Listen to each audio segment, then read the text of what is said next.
थोड़ा पीछे कर लो, हल्का सा मोबाइल सारिया जी, आपको देखने के बाद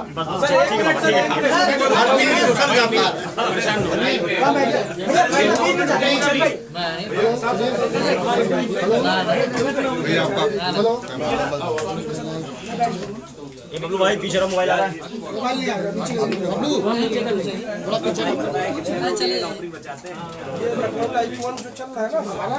हेलो हेलो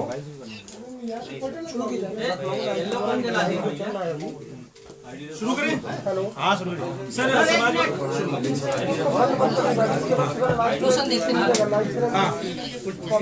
समाजवादी पार्टी से आज अपने पद से एमएलसी के पद से आज लालू प्रसाद मौर्य ने इस्तीफा दे दिया। आप कैसे, क्या रीजंस रहे, क्या सोच के इस्तीफा दिया? आज हाँ इसके बाद मैंने समाजवादी पार्टी की प्राथमिक संस्था से भी इस्तीफा दिया, जबकि इसके पहले 12 फरवरी 2024 को समाजवादी पार्टी के राष्ट्रीय श्री अखिलेश यादव से मेरी वार्ता हुई थी कि कुछ लोग पार्टी में ऐसे भी हैं जो समाजवादी पार्टी विचारधारा के साथ उलटवासी चल रहे हैं,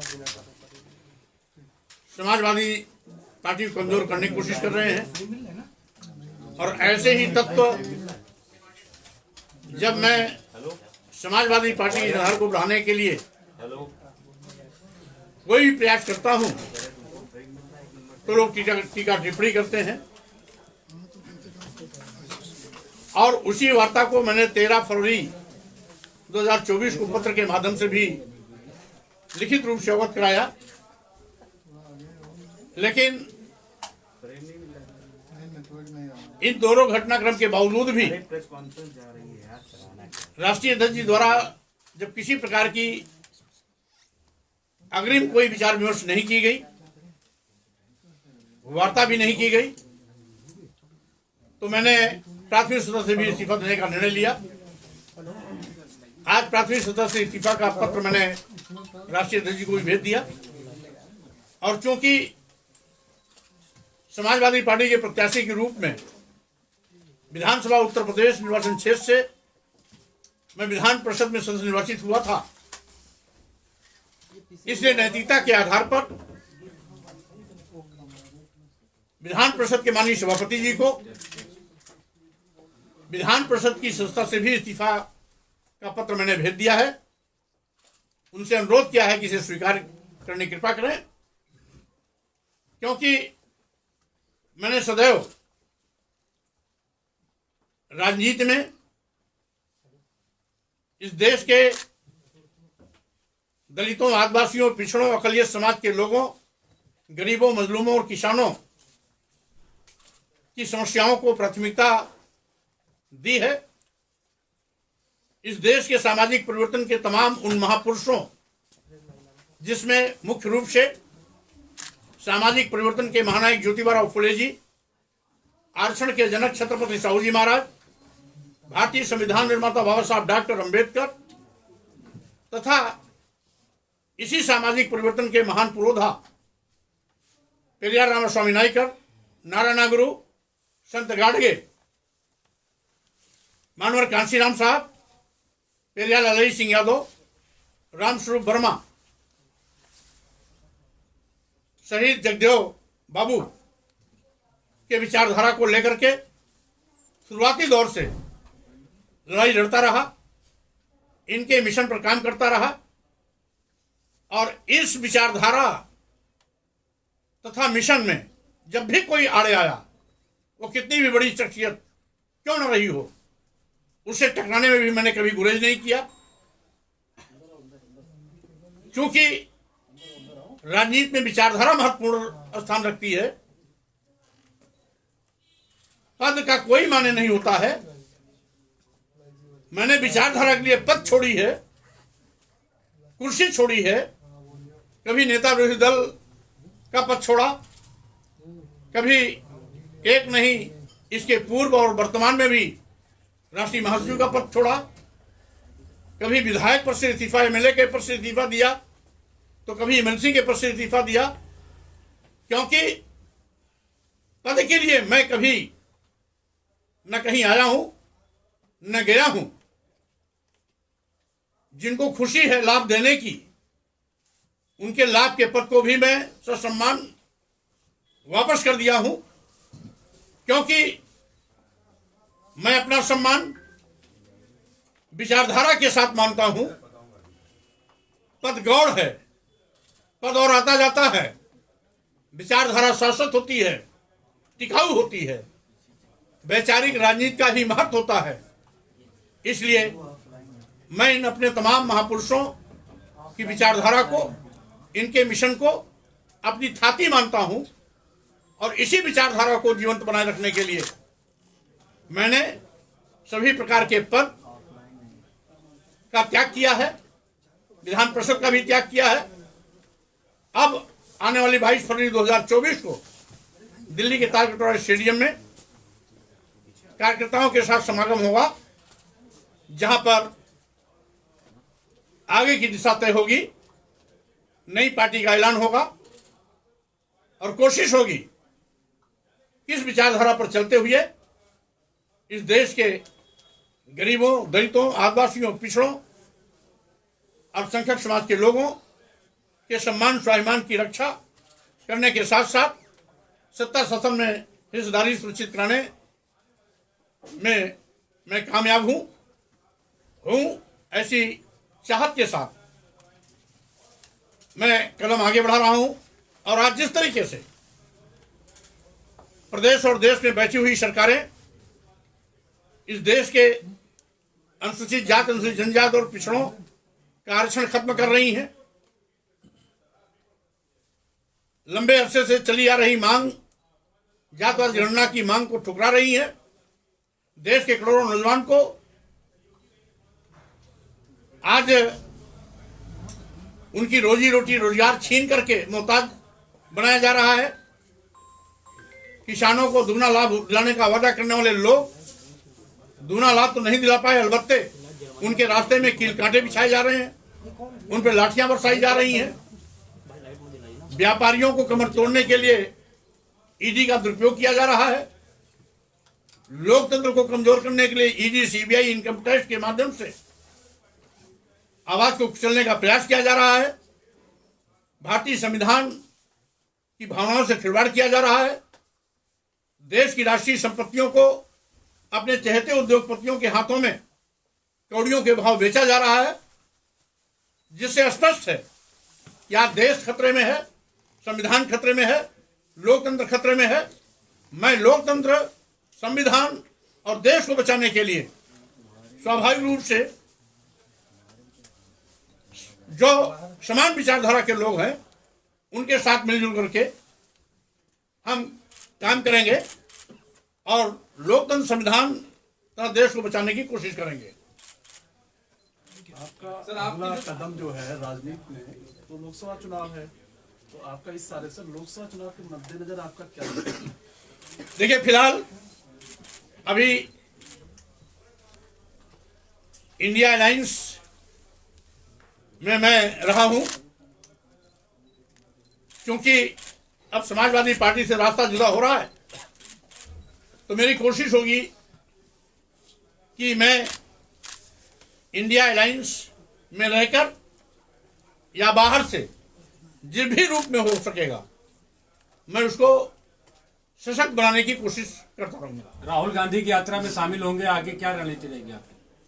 अब चूंकि अभी 2-3 दिन मेरा बहुत ही व्यस्त समय है, इसके बाद खाली होने के बाद अवसर मिलेगा तो मैं न्याय यात्रा में भी शामिल होने की कोशिश करूंगा। आपके इस बीच कोई मतलब राम गोविंद चौधरी और कई नेताओं ने आपसे संपर्क करके मनाने की कोशिश की, क्या वार्ता कुछ सफल नहीं हो पाई या अखिलेश यादव बिल्कुल ही आपसे बात नहीं कर? देखिए, इसी को ऐसे जोड़ लीजिए कि राम गोविंद अखिलेश जी ने राम गोविंद चौधरी को आपके पास भेजा था अपना दूत बनाकर। नहीं, माननीय राम गोविंद जी स्वयं बहुत बड़े नेता हैं। नेताजी मुलायम सिंह यादव जी के हम उम्र भी रहे हैं, उनके साथियों में भी रहे हैं, अनेकों बार विधान सभा में भी रहे, मंत्री भी रहे, लंबा संसदीय ज्ञान भी उन्हें है। वो किसी के भेजने से नहीं आए थे, समाजवादी पार्टी को बचाने की चिंता को लेकर स्वयं मुझसे उन्होंने बात किया। मैं उनका सम्मान करता हूं, आगे भी उनका सम्मान करता रहूंगा और इसके पहले भी मैं जब एक पार्टी में नहीं था तो भी उनका मैं सम्मान करता रहा हूं और आगे भी करता रहूंगा। अखिलेश यादव ने कहा आपको एमएलसी बना दिया गया, उसके बावजूद भी आप पार्टी की उनकी नीतियों के साथ नहीं चल रहे हैं। अब उनका सेकुलरिज्म सबके सामने आ गया। जिस पीजीए का उन्होंने नारा दिया उसकी हवा खुद निकाल दी। जो खुद अंधेरे में है वो दूसरों को उजाले में कैसे ले जा सकता है? जो खुद किंग कर्तव्य विमूढ़ है, ना इधर है ना उधर है, वो दूसरों को रास्ता कैसे दिखा सकता है? समाजवादी पार्टी के लोग आज समाजवाद के रास्ते से भटक गए हैं। मैंने नेताजी श्री मुलायम सिंह यादव को भी देखा है। शुरुआती दौर में मैंने राजनीति भी उन्हीं के नेतृत्व में शुरू की थी, लेकिन कभी भी उन्होंने संविधान की भावना के विपरीत काम नहीं किया। कार्यालय में तो दूर, वो कभी घर में पूजा घंटों करते थे, लेकिन कभी भी किसी मंदिर में नहीं गए। लेकिन आज तो समाजवादी पार्टी के लोग पार्टी कार्यालय में भी पूजा की शुरुआत किए। यहां तक कि भारतीय जनता पार्टी भी कभी देवी देवता भगवान की पूजा पार्टी कार्यालय में नहीं की। ये ऐसे धर्मनिरपेक्ष हैं जिन्होंने समाजवादी पार्टी कार्यालय में भगवान शालीराम की पूजा करवा दी। तो कैसा इनका धर्मनिरपेक्ष है, उसको पूरा देश देख रहा है, पूरी दुनिया देख रहा है, पूरा समाज देख रहा है। हम तो समझते हैं कि भारतीय जनता पार्टी भी इनके पूजा पाठ के आगे शर्मा गई होगी कि हमसे कहाँ चूक हो गई, बाजी मार ले गए श्री अखिलेश यादव जी। तो स्वाभाविक रूप से उनका ये धर्मनिरपेक्ष चेहरा जनता देख रही है।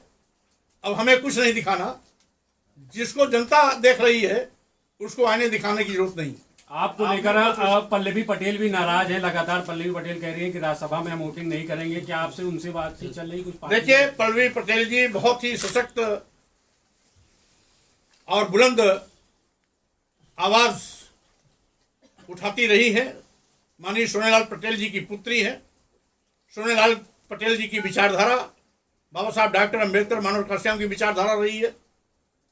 इसलिए कोई भी सम्मान और स्वाभिमान की लड़ाई लड़ने वाला नेता, योद्धा, संगठन अखिलेश यादव जी के साथ नहीं चल सकता है। आपने प्रोफेसर जी के बारे में कहा कि उनके फैसले पार्टी के विरोध में थे। ऐसे क्या फैसले रहे स्वामी जी जिससे आपकी नाराजगी है प्रोफेसर जी से? अब उनकी बोल भाषा आप लोग देखते होंगे।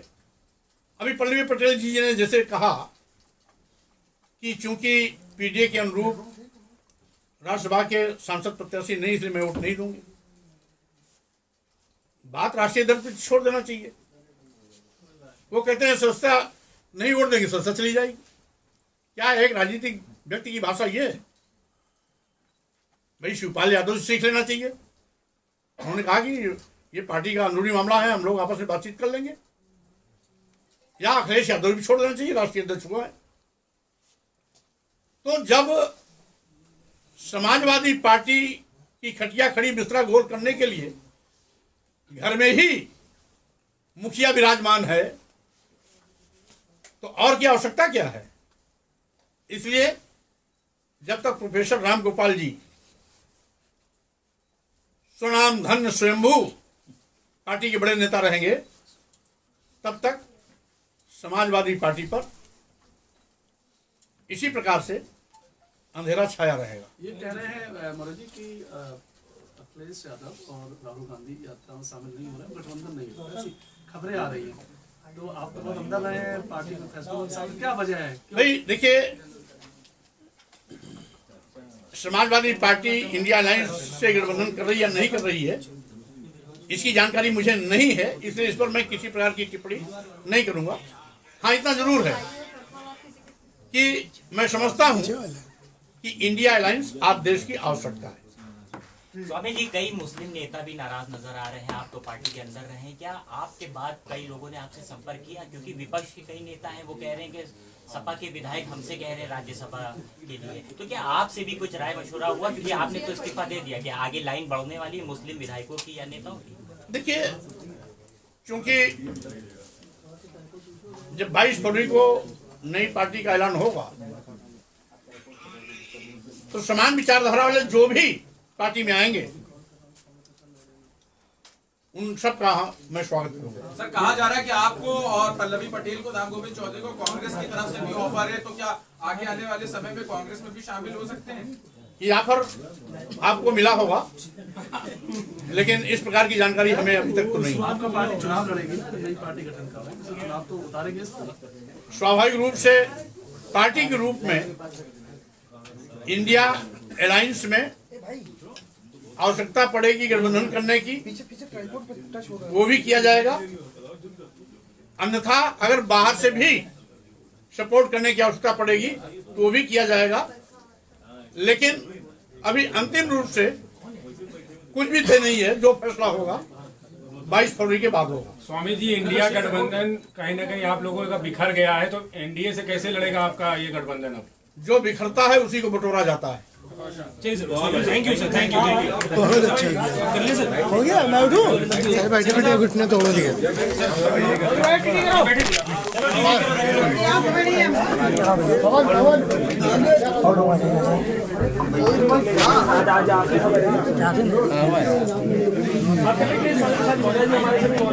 पहले आपके परिचय में कहा करते थे समाजवादी पार्टी के नेता है, पहले आपने पद से इस्तीफा दिया और आज आपने सपा से